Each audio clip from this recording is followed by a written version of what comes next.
The Renaissance didn't rise from sudden genius or perfect conditions. In a way that still feels difficult to say out loud, one of the shifts that helped make it possible came after a plague that took an enormous number of lives across Europe in just a few years, in many places between a third and more than half the population. For those who remained, the numbers on the ground changed in ways no one had expected. Fewer people meant more resources per person in certain places. Wages rose where hands were suddenly scarce. Demand moved toward things that felt less raw, better cloth, small comforts, work that took time and skill. At the same time, Europe's political map was already split into competing city-states and kingdoms, with no single strong center able to dictate what counted as acceptable thinking or display. Wealthy families competed for standing by, backing artists and scholars, and because there was no one authority that could easily shut ideas down everywhere, those experiments could move if they met resistance in one place. The ideas themselves had not appeared from nowhere. Much of the classical material that later felt fresh had been preserved, studied, and extended for centuries in other places and other languages. It traveled through translation centers where people who didn't necessarily share the same beliefs worked side by side, then arrived more directly when scholars left Constantinople after 1453, carrying manuscripts and the ability to read them in the original. Europe didn't simply reclaim an inheritance. It mixed what arrived with its own Roman legal traditions, its Christian intellectual habits, and whatever local questions were already alive. What turned all of this from promising local activity into something that could spread and build was a change in how knowledge itself could move. Once books could be produced more quickly and at lower cost than hand copying allowed, the conversations that had been happening in universities, in patron circles, and between cities could reach more people faster than before. The same habit of careful argument that had been practiced for generations inside scholastic training now had material arriving in greater volume and at greater speed. The later fracturing of religious authority only widened the circle of who could join those arguments. None of these pieces by itself explains why this particular concentration of art, thought, and change happened where and when it did. Together they created conditions in which extra resources, competitive pressure, recovered material, faster circulation, and long-practiced habits of inquiry could reinforce one another. It still wasn't inevitable. Other places had some of the same elements at different times and in different combinations. What aligned here was an overlap that rewarded standing out and made it difficult for any single voice to contain the process everywhere at once. If you've ever wondered why this period feels so distinct, the answer isn't a single dramatic turning point. It's the stacking of conditions that each made the next one more possible, beginning with the resources in the room to use them, but only becoming the Renaissance we recognize once the ideas, the means of sharing them, and the institutions already built for testing them started working on the same ground. You know, when you start digging into why the Renaissance kind of took off the way it did in Italy, a big part of it comes down to money. Not in some flashy, sudden genius way, but more like the ground was ready because certain places had cash flowing in, and the people holding that cash started spending it on things that weren't just about staying alive. Picture walking through Florence or Venice back then, say sometime in the late 1300s into the 1400s. The streets near the harbor or the main square would be loud. Carts rumbling, people shouting prices, the smell of spices hitting you from far off, pepper, cinnamon, stuff that had traveled a long way. Ships from Venice especially would come back loaded with goods that didn't grow or get made anywhere nearby. Textiles too, wool coming down from northern Europe, getting finished and dyed in Italian workshops, then sent back out at a higher price. It wasn't just local business. These cities sat right where trade routes from different parts of the world crossed, stuff moving between Europe, the Mediterranean, and further east through various middlemen. That setup made some families seriously wealthy. The Medici are the ones everyone mentions, but there were others too. They didn't start as some ancient noble line. A lot of them built up from trading cloth or other goods, then figured out smarter ways to handle money. Instead of hauling heavy coins everywhere, they used these bills of exchange, basically. Paper promises that let merchants pay or get paid across cities without carrying gold that could get stolen or lost at sea. They opened branches in places like London or Bruges, or even dealt with the Pope's finances at one point. It made bigger deals possible and reduced some of the risk. Once you have that kind of system working, the profits pile up faster. And when the money starts piling up in a few hands, especially in cities that already had a lot of trade going, something shifts. People with extra cash begin looking around for what else they can do with it. Not everyone, of course, but enough of them that it starts mattering. They commission paintings, sculptures, buildings that aren't strictly necessary for daily life. They support thinkers who want to dig into old texts or new ideas about how the world works. It creates this layer of people, patrons, who have both the resources and the interest to back projects that take time and don't promise immediate return. Then there's the whole Black Death thing hitting Europe hard around 1347 to 1351. It wiped out a huge chunk of the population, estimates vary, but we're talking massive losses in many areas. The weird part is what came after for the survivors. Fewer people meant more land per person in some cases, and wages for workers went up because there just weren't enough hands left for all the work. Some families ended up with more resources than before, not less. That extra breathing room translated into demand for nicer things, better clothes, nicer homes, art on the walls, maybe even sponsoring someone who could make something beautiful or interesting. It didn't happen everywhere the same way, and historians still argue about exactly how much this economic shift fed into the cultural changes we call the Renaissance. This part is just theory in a lot of ways, still no clear single conclusion that the plague was the main trigger or just one piece among others. It's strange when you think about it. All that loss, and then this strange kind of surplus for the people left behind. If it were you, after watching so many around you gone, what would you actually do with whatever extra you had? Just try to rebuild the same life? Or start wanting something different, something that lasts or stands out? The cities themselves helped make this possible too. Places like Florence, Venice, Genoa had long histories as trading spots. They weren't brand new. They had guilds, organizations of merchants and craftsmen that kept quality standards and trained new people. That created a whole class of folks who weren't old aristocracy but had real influence through business.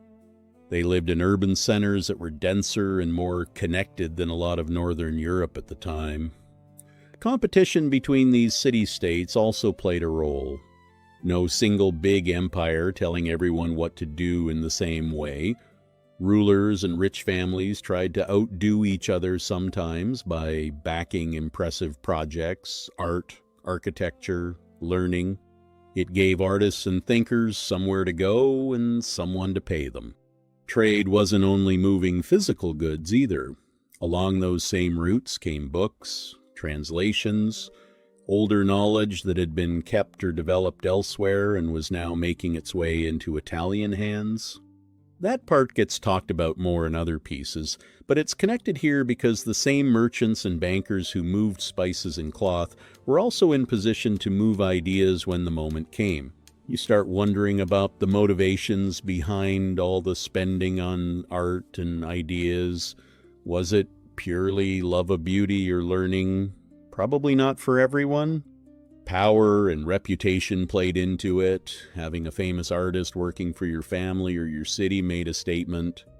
At the same time, some of it feels like genuine curiosity, or the desire to leave something behind that wasn't just money in a ledger. It's mixed, and we'll never know the exact balance for each person. That's just how these things usually go. After the worst of the plague years, as wages and per-person resources adjusted, the appetite for luxury and for things that felt cultured or impressive grew in certain circles. It wasn't instant. It took time for that extra wealth to turn into actual commissions and new ways of thinking about what a city or a life could look like. But the conditions were lining up money in the right places, people with the means to spend it on more than basics, and cities already wired into wider networks. So in the end, the wealth and the merchant class in those big Italian trading cities gave a kind of base layer. It made space for other things to happen later, the recovery of older texts, new ways of sharing them, the technical side of spreading ideas faster. Without that foundation of cash and the people willing to use some of it on art and thought, a lot of what we point to as Renaissance wouldn't have had the same room to grow. But it still needed the rest of the pieces to show up at the right time. We can get into those next parts whenever. You know, one angle that feels especially off when you first hear it is how the plague years themselves ended up acting like some kind of weird reset button for the economy in parts of Europe. Between 1347 and 1351, it tore through the population. Some places lost anywhere from 30 to 60% of the people. Whole villages thinned out. Cities like Florence took brutal hits too. And yet for the ones who made it through, the numbers on paper started looking different in ways nobody had planned. Fewer mouths to feed on the same land meant each survivor had a bigger share of whatever resources were left. In the countryside, fields that had been pushed to the edge, marginal plots that barely paid off before got abandoned.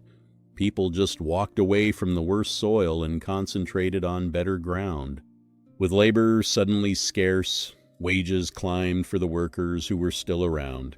Some of them found they could bargain harder or move into roles that used to be closed off. That bit of social movement wasn't huge everywhere, but it was real enough in spots to shift who had a little extra in their pocket. And once people had more breathing room in their daily budgets, what they wanted started to change. It wasn't only about getting enough grain or keeping the roof patched. Demand tilted toward the things that made life feel less raw. Better cloth, small comforts, things that looked or felt good. In the cities that lived off trade, that shift showed up faster. Merchants and workshop owners noticed orders coming in for nicer goods, not just the basics. Italy caught the disease hard, no question, but its urban trading centers had networks that kept goods moving even while populations dropped. The recovery there leaned toward the commercial side. Bankers and traders who could adapt their businesses ended up with more concentrated resources than before. It's strange to frame mass death as anything like a catalyst. The actual experience for people on the ground was grief and fear and empty houses, not some economic opportunity. Still, looking at what the records show afterward, the per-person slice of wealth and the higher pay for labor did free up margins in certain households and businesses. Some of that margin went into the kind of spending that later supported artists and bigger building projects. This idea that the plague created a kind of reset that helped pay for the cultural side later on, that's one reading historians keep circling back to. There's no single settled agreement on how direct or how strong that link really was, though. Plenty of other factors were already in motion. If it were you living through those years, watching neighbors and family disappear while somehow ending up with more land or higher pay than before, would you have expected the extra to go toward paintings or new ideas about the world? Or would survival and just getting by have taken everything? With fewer workers left on the land that remained in use, productivity per person actually rose in some sectors. Tools and methods that had been spread thin before could now be applied more effectively on the better plots. That extra output, combined with the wage bump, meant certain groups had coin left after the necessities. In the Italian city-states especially, where trade routes still connected them to wider markets, that extra didn't just sit idle. It fed into orders for finished textiles, for imported luxuries, for the kind of visible wealth that could be turned into patronage. Marginal farmland going fallow also meant more space for pasture in places more wool for the very cloth trade that Italian workshops relied on. The recovery wasn't uniform. Rural areas that lost too many people sometimes stayed quiet for decades. But the commercial cities' places already wired into banking and long-distance deals pulled ahead faster because their core business didn't depend on every single field being worked. Wealth that had been spread across more families before started concentrating among those who could keep the ledgers moving and the ships sailing. That concentration is what later let a smaller number of patrons underwrite bigger projects. You can see how this economic tilt might have opened a little more room for the things that weren't strictly practical. After years of loss, some of the spending went toward comfort and display things that made a house or a public space feel different. It wasn't a clean break or a total reinvention of society. Old structures stayed in place, but the pressure on daily survival eased just enough in the right spots for other priorities to surface. That shift in what got valued and what got paid for probably fed straight into the conditions we were talking about earlier with the merchant families and their extra resources. The plague didn't create the trade networks or the banking habits on its own, but it rearranged who had the margin to use those networks differently once the worst passed. Italy's urban centers came out of it, positioned to turn that margin into something visible, commissions, workshops, the slow build of a different kind of city life. So this whole unlikely catalyst side of the plague years sits there as one of the quieter pieces. It didn't hand anyone a ready-made renaissance, but it changed the arithmetic of daily resources in ways that made later spending on art and thought more possible than it might have been otherwise. Still needed the rest of the setup, the trade, the city competition, the existing habits of patronage to turn extra coin into actual cultural momentum. The next layer that usually gets brought in is how older knowledge started arriving from outside at roughly the same moment, and how that knowledge then got turned into something new on Italian ground. Building on the way the plague years rearranged resources for survivors, another piece that kept the whole thing from staying quiet or controlled was how Europe was split up politically at the time. It wasn't one big empire running everything from a single center with a clear set of rules about what counted as acceptable thinking or art. Instead, there were all these overlapping powers, city-states that basically ran themselves, separate kingdoms, and a Holy Roman Empire that was more title than tight control. That spread-out setup meant no single ruler or institution could shut down new ideas across the whole area, the way a more unified system sometimes did elsewhere. In the Italian cities, especially, this showed up in the way wealthy families and local leaders tried to outdo each other. The Medici in Florence are the clearest case. They poured resources into artists like Botticelli, Michelangelo, and Leonardo, not just because they liked the work, but because having those names attached to their city or their family name gave them standing against rivals in Milan or Venice or wherever else. One family or city would back a big public project or a new style of painting, and the neighbors would feel the pressure to answer with something just as striking or bigger. It turned patronage into a kind of competition where prestige was the prize. You can picture the atmosphere in Florence during those decades. Processions through the streets, new buildings going up on the main square, artists and their workshops getting noticed because their patron wanted the finished piece to say something about the city's power or taste. If one ruler or family decided an idea or an artist was too risky or too strange, the artist could often find work in the next city over. The lack of one dominant authority made it harder for any single voice to stamp things out completely.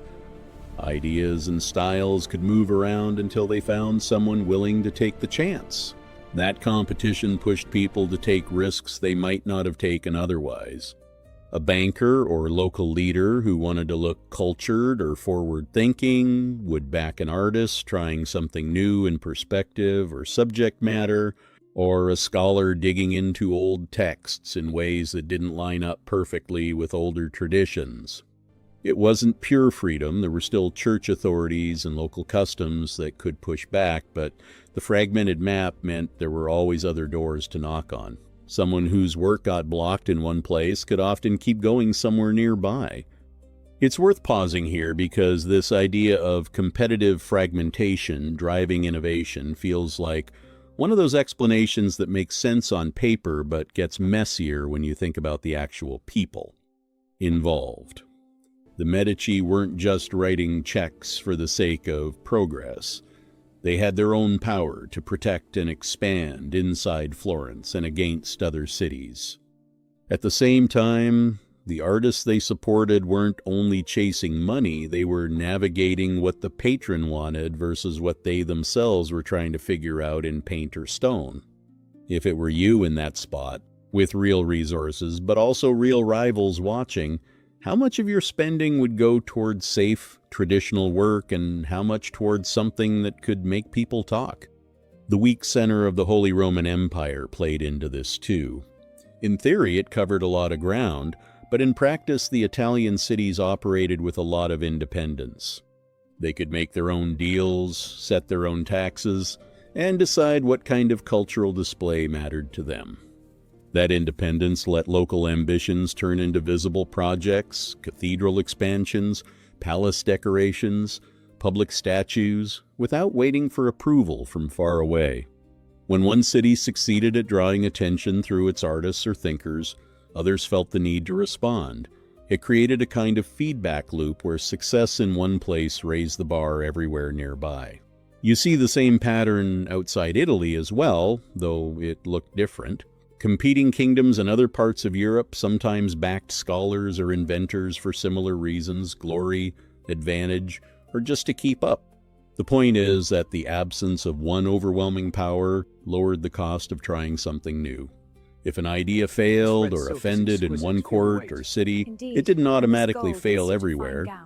That safety net of alternatives encouraged people to push a little further than they might have under tighter central control. The link back to the economic side we were talking about earlier is pretty direct. The extra resources that came from trade and from the changes after the plague gave certain families and cities the means to compete this way.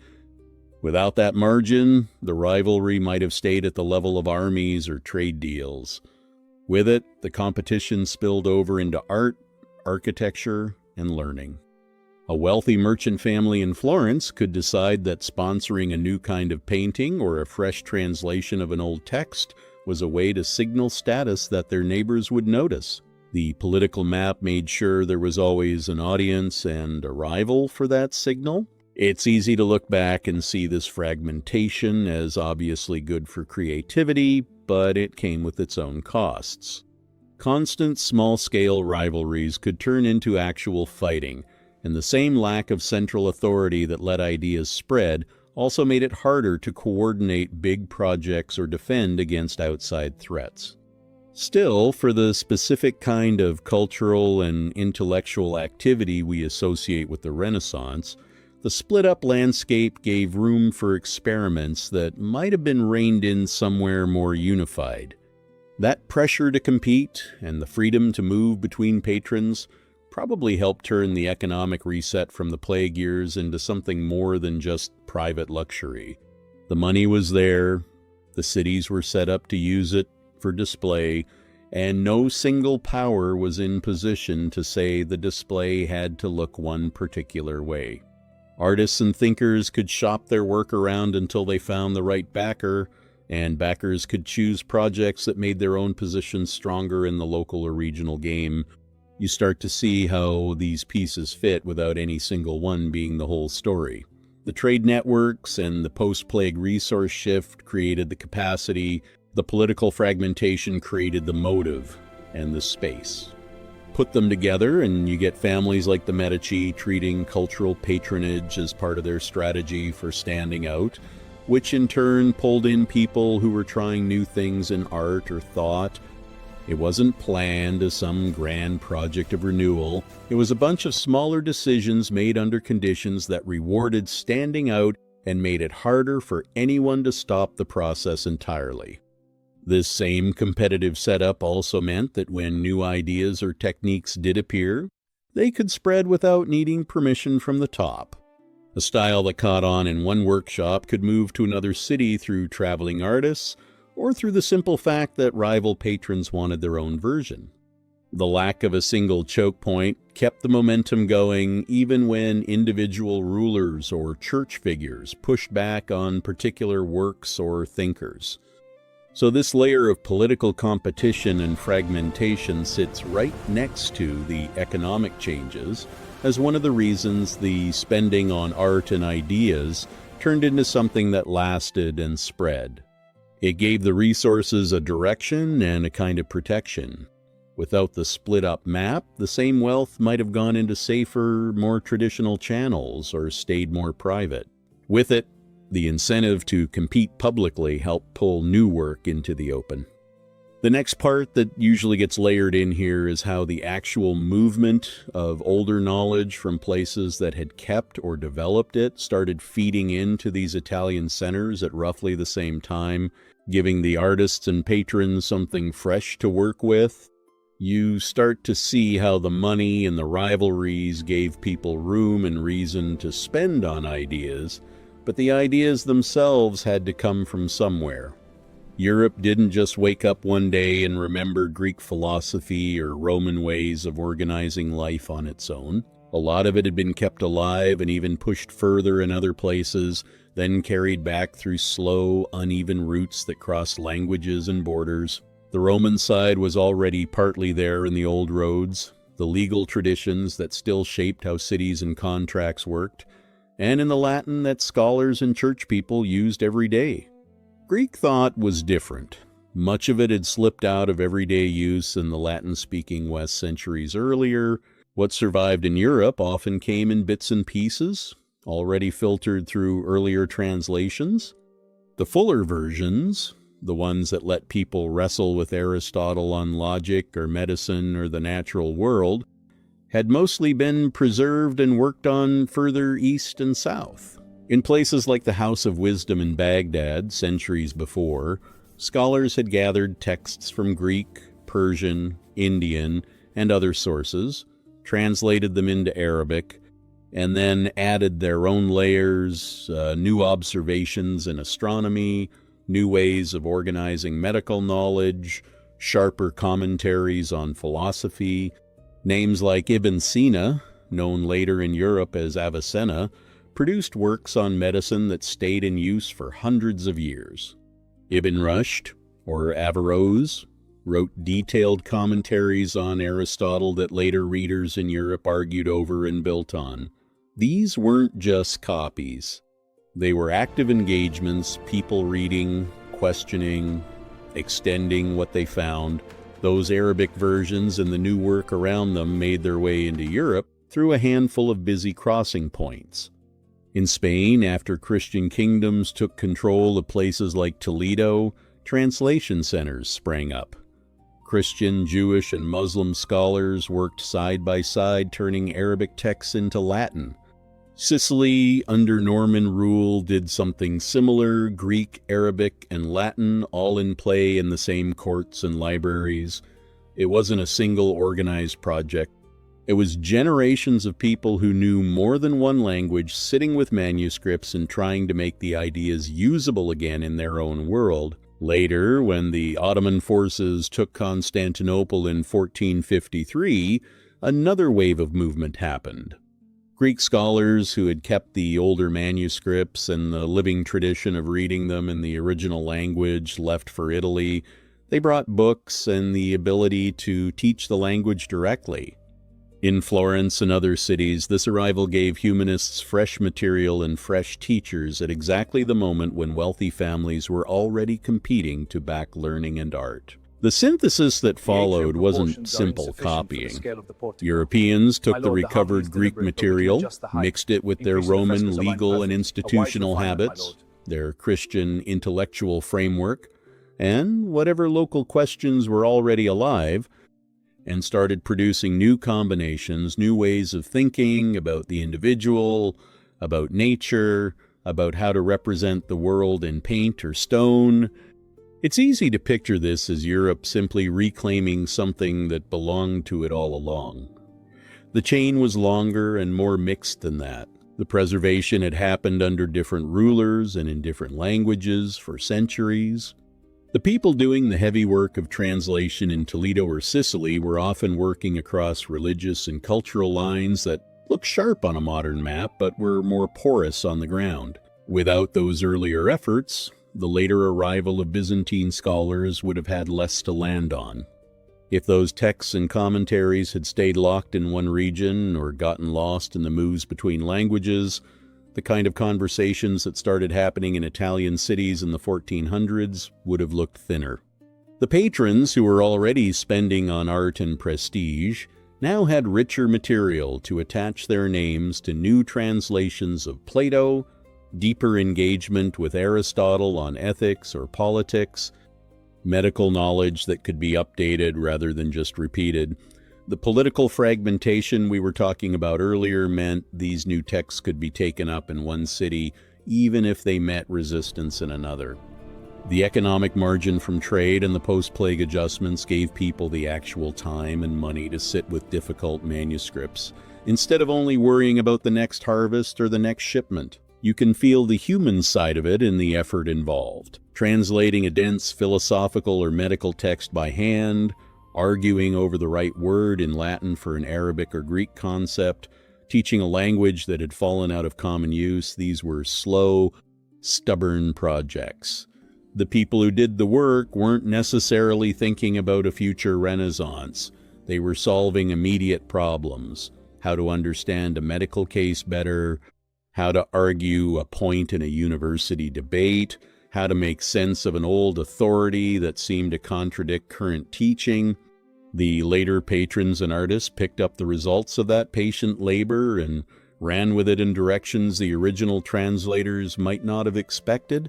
It's worth stopping on this because the story of ideas moving across cultures gets flattened sometimes into a simple handoff. In reality, it was a chain of people who didn't always share the same beliefs or goals, working on texts that had already traveled far before they reached European hands. The synthesis that happened in Italy was active selecting what to keep, what to argue with, what to combine with local Roman or Christian habits. Not everything from the earlier traditions was taken up equally. Some parts fit the questions people were already asking, others stayed on the margins or got reinterpreted. That recovery and transmission gave the competitive patronage system something concrete to work with. A family backing a new translation or a scholar who could read Greek directly wasn't only showing wealth, they were attaching themselves to a conversation that felt older and larger than their own city's rivalries. At the same time, the political setup meant they could do it without needing approval from a single central authority that might have preferred older, safer interpretations. The economic breathing room meant some people actually had the leisure to study instead of only trading or fighting. You start to see the loop more clearly now. The fragmented politics created space and incentive. The post-plague and trade-driven resources created capacity. The long movement of texts across the Mediterranean and through translation hubs created material that was both old enough to feel authoritative and fresh enough to spark new arguments. None of these pieces alone would have produced the same concentration of activity. Together, they made it possible for a relatively small number of cities and families to turn extra resources into visible cultural work that then pulled in more people and more ideas. The arrival of the Byzantine scholars after 1453 sits at one end of that chain, but the chain itself stretches back through the translation centers and the earlier preservation work. It wasn't a dramatic single moment of rediscovery. It was cumulative manuscripts copied, arguments continued across generations and languages, then suddenly landing in places where the local conditions were ready to do something new with them. That readiness is what the economic and political sides we've already looked at helped create. This transmission layer also explains why the activity had a particular flavor in Italy compared with other parts of Europe that had access to some of the same older material. The combination of Roman legal and civic traditions still strong in the cities, the Christian intellectual habits already wrestling with Aristotle through earlier channels, and the fresh Greek texts arriving at a moment of wealth and competition produced a specific mix. Other regions took pieces of the same inheritance in different directions or at different speeds. So this movement of knowledge preserved elsewhere, carried through translation hubs, then synthesized on Italian ground, gave the patronage and the risk-taking something real to attach to. It turned the economic margin and the political openness into actual new work instead of just more of the same. The next piece that usually gets brought in is how that work then started spreading faster once the technology for copying and sharing texts changed. But that's further along. You start to notice that once the older texts were circulating again, and the cities had both the money and the rivalries to back new work, the real bottleneck was still how slow and expensive it was to get any single book into more than a handful of hands. Copying by hand took months for a thick volume, and every copy cost as much as a skilled worker might earn in a year. That changed in a workshop in Mainz around the 1440s when someone figured out how to cast reusable metal letters, mix an ink that stuck properly to metal and paper, and press the whole thing with a modified screw press borrowed from wine or oil making.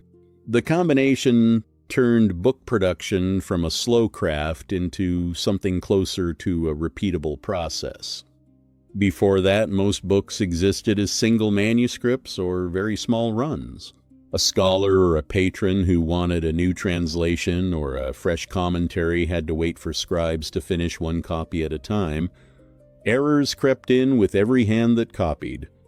The cost kept most volumes inside monasteries, universities, or the libraries of the very rich. What Gutenberg and the people working with him did was make the letters themselves reusable and precise.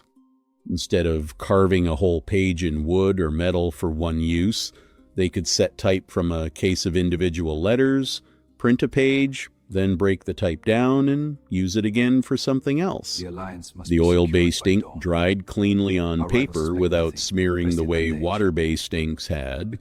The press itself applied even pressure across the sheet. None of these pieces was invented from nothing, but putting them together at that moment produced something that scaled in a way earlier methods had not. China had been printing with wood blocks for centuries by then, and experiments with movable type had happened there too, including ceramic type in the 11th century and metal type in Korea by the late 14th. Those systems increased the number of books available and helped spread literacy and administrative texts. The difference in outcome came down to the writing system itself. Setting type for a language that uses thousands of distinct characters meant keeping an enormous stock of individual pieces and sorting through them for every page. Woodblock carving, while slower for new content, stayed more practical for large runs of the same text. In Europe, the alphabet used for Latin and the emerging vernacular languages needed only a few dozen characters, plus punctuation and spaces. Once the type was cast, resetting a page for a new work took far less time and material.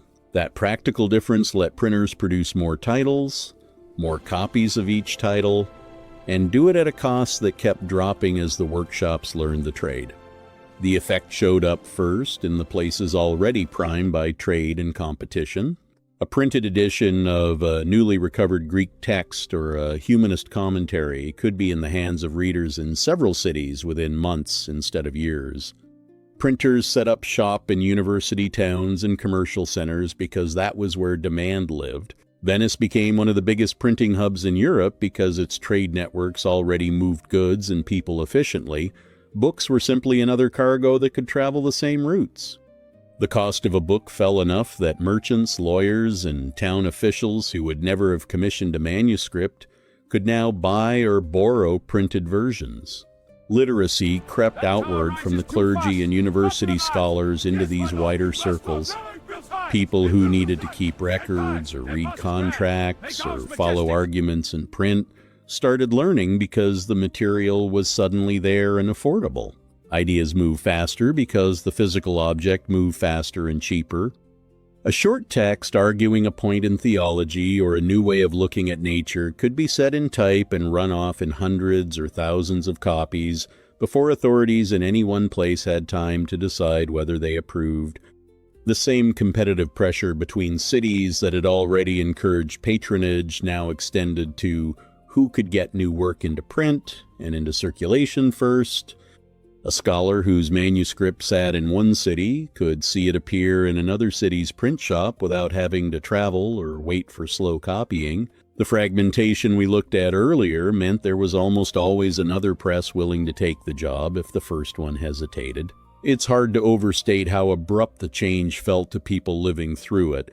A generation that had grown up with books as rare, expensive objects suddenly had access to shelves of printed material on history, medicine, philosophy, and practical skills. The same workshop that printed a luxurious edition for a wealthy patron could also run off cheaper versions or short pamphlets that reached people who would never own a manuscript. That widening of the audience fed back into the demand for more content. Humanist scholars who had been working on careful translations now had reason to produce more because they could reach readers beyond their immediate circle.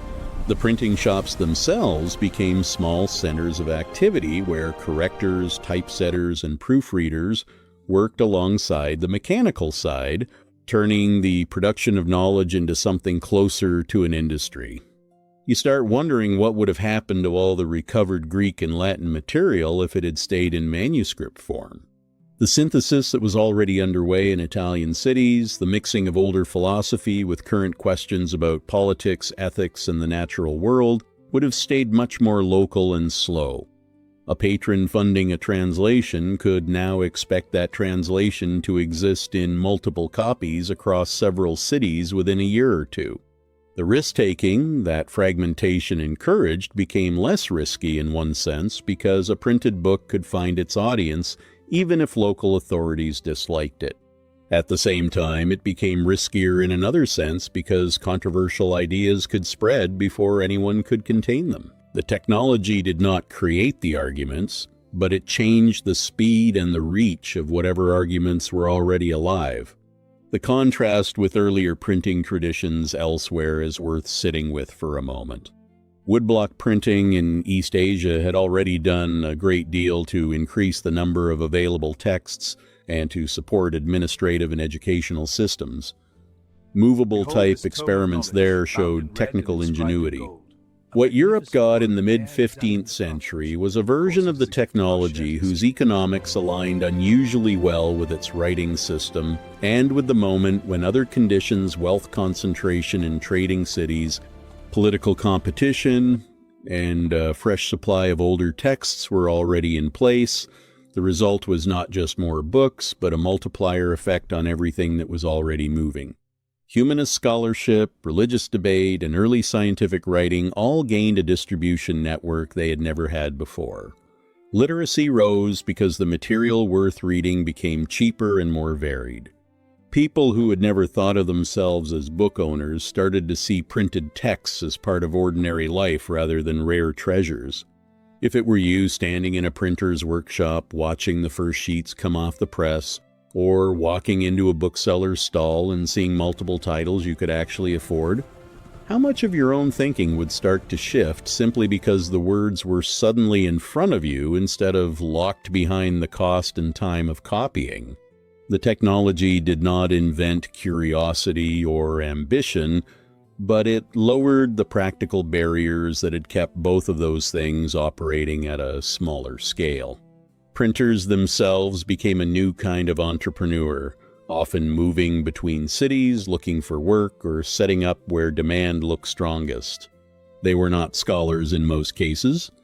but they sat at the intersection where scholarly work, commercial calculation, and mechanical skill met.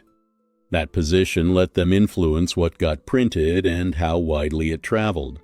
A successful press could turn a single manuscript into dozens or hundreds of copies before the original author or patron had finished revising it. The feedback loop between production and demand tightened.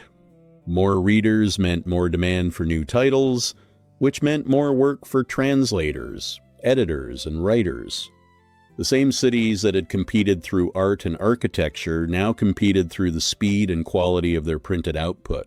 This information layer sat on top of the earlier pieces without replacing them. The economic margin from trade and the post-plague adjustments still supplied the resources that let patrons and institutions buy books or fund presses. The political fragmentation still meant that a text blocked in one place could find a printer somewhere else. The long chain of preserved and translated knowledge still supplied the content that was now being reproduced at scale. What the press added was velocity and volume. Ideas that had been moving at the speed of individual scholars traveling or single manuscripts being copied could now move at the speed of crates of printed sheets being loaded onto ships or carts. That change in tempo is what turned a set of local developments into something that could spread across Europe within a generation or two. You can see the practical difference in how quickly certain arguments reached wide audiences. Short texts on religious reform or on new ways of thinking about the heavens no longer depended on slow copying or personal networks alone. Once they existed in print, anyone who could read or who knew someone who could read had access to the same words. The surge in literacy that followed was partly a response to that availability. People learned because there was suddenly more material that rewarded the effort. Merchants keeping accounts, artisans following technical descriptions, town officials reading new laws or arguments, all of these groups found printed texts entering their daily work in ways manuscripts rarely had. The absence of a direct parallel elsewhere at that exact moment is worth noting without turning it into a simple story of superiority. Other regions had their own printing traditions and their own ways of sharing knowledge. What aligned in mid-15th century Europe was a particular combination of an alphabetic script that made movable type economical, a moment when recovered classical material and new questions were already circulating among people with the resources to support printing, and a political map that made it difficult for any single authority to slow the process down everywhere at once. The technology landed in conditions that let it multiply effects that were already present rather than creating those effects from zero. So the press did not start the recovery of older knowledge or the competitive patronage or the economic shifts that gave people margin. It took those existing movements and made them faster, wider, and harder to contain or direct from any one center. A scholar working on a difficult text in one city could now expect readers in several others to have the same text in front of them within months. A patron who backed a new edition could see that edition shape conversations beyond the walls of their own palace or city. The same fragmentation that had encouraged risk-taking now made it possible for printed arguments to find sympathetic readers even when powerful institutions tried to limit them. The multiplier effect is what turned a set of promising local developments into something that could reshape how knowledge itself moved across the continent.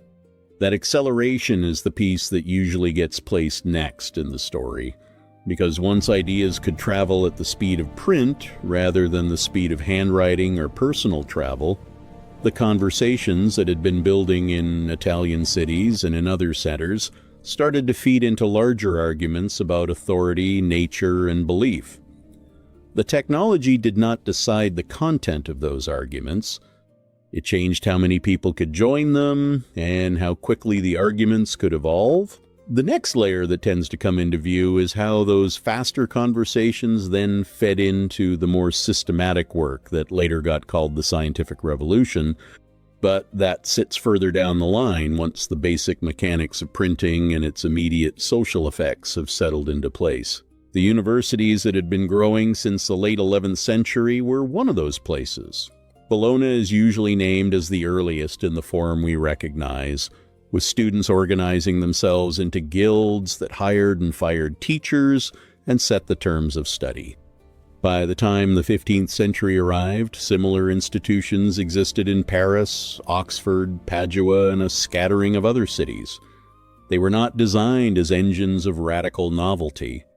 They were places where young men learned to argue according to strict rules of logic and to defend or attack positions using authorities that everyone in the room already knew. The method that dominated those rooms was Scholasticism.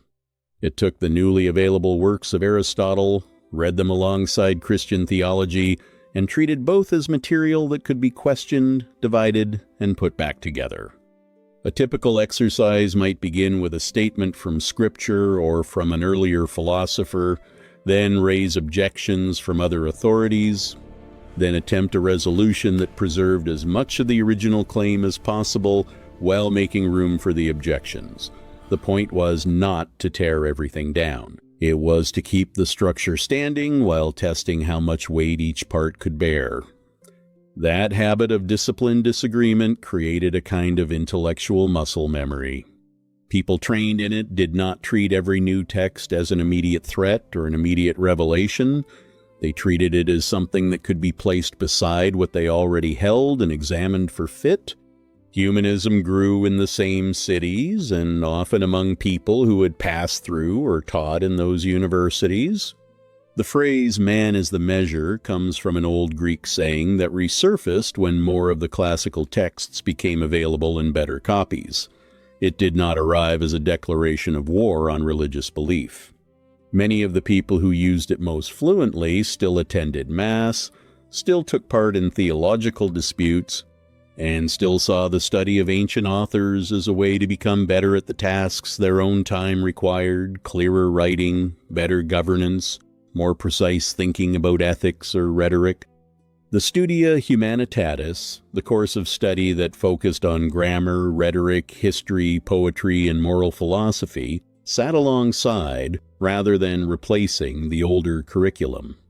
A student might spend the morning on Aristotle's logic and the afternoon on Cicero's letters. The two practices did not always agree, but they shared the same classroom buildings and sometimes the same teachers. What changed with the arrival of cheaper printed books was the speed at which these two habits could talk to each other.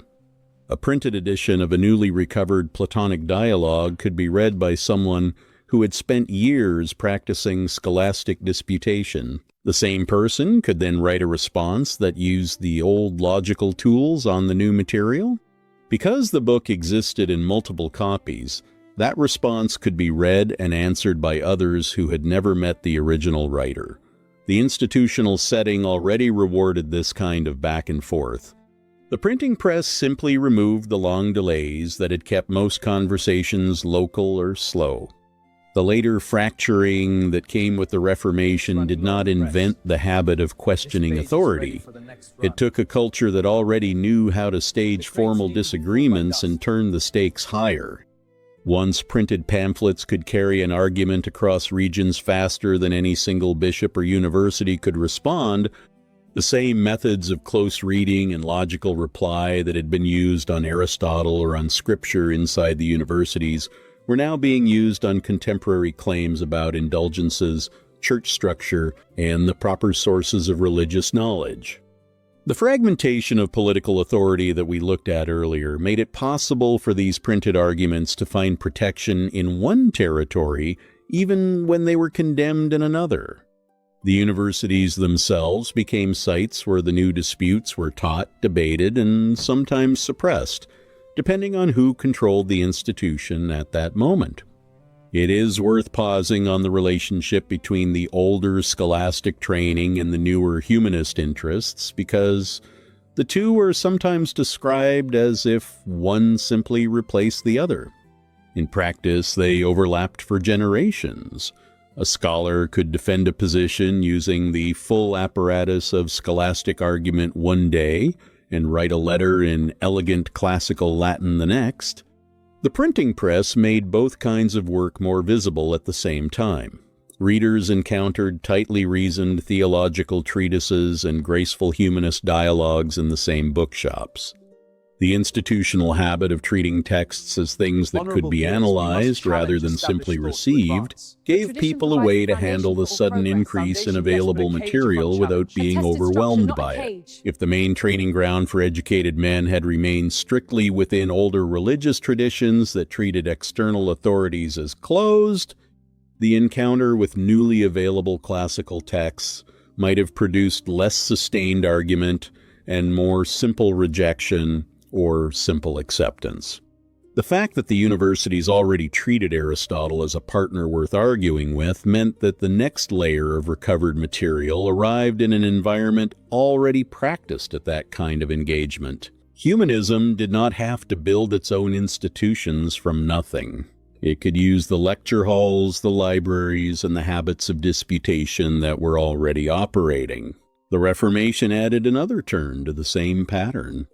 Once the printed word allowed individuals to read scripture or theological arguments for themselves, the older assumption that authority resided in a single visible structure became harder to maintain everywhere at once.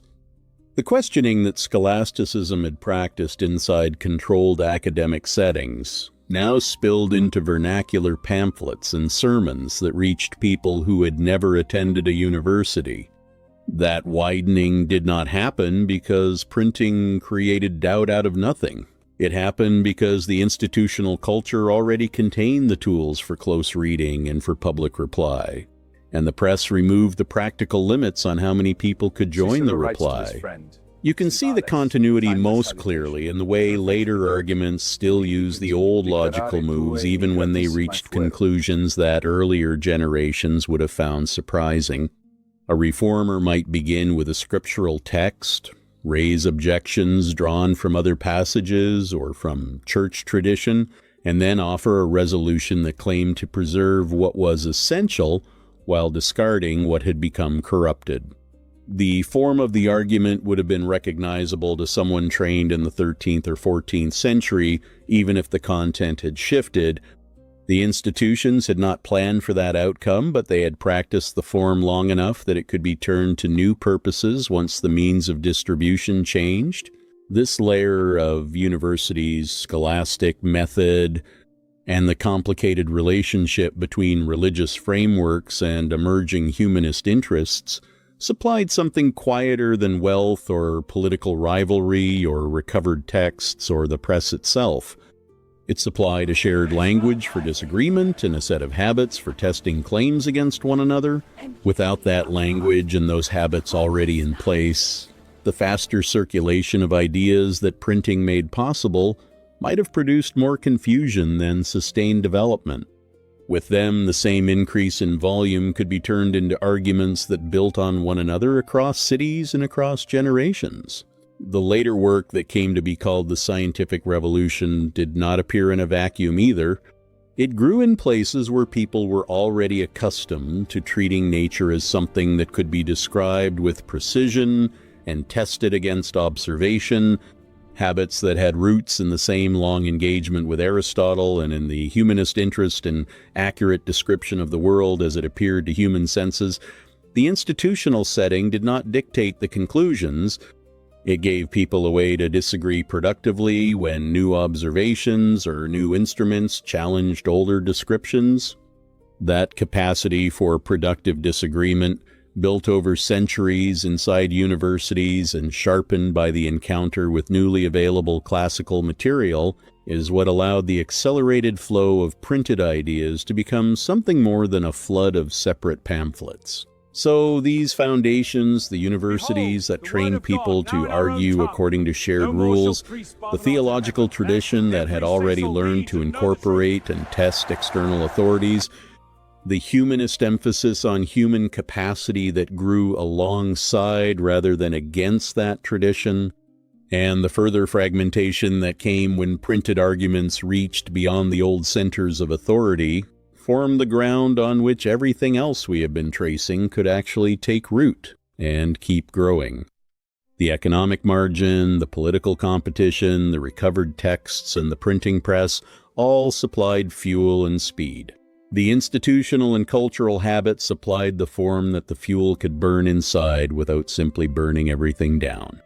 The next development that usually gets placed after this one is the way those same habits of precise description and systematic testing began to be applied more deliberately to the natural world itself. But that step sits further along once the basic grammar of inquiry had been established and tested across the faster networks that printing created. If this kind of story interests you, hit subscribe so you don't miss how these pieces keep fitting together. And if any of it gave you something to think about, a like helps more people find it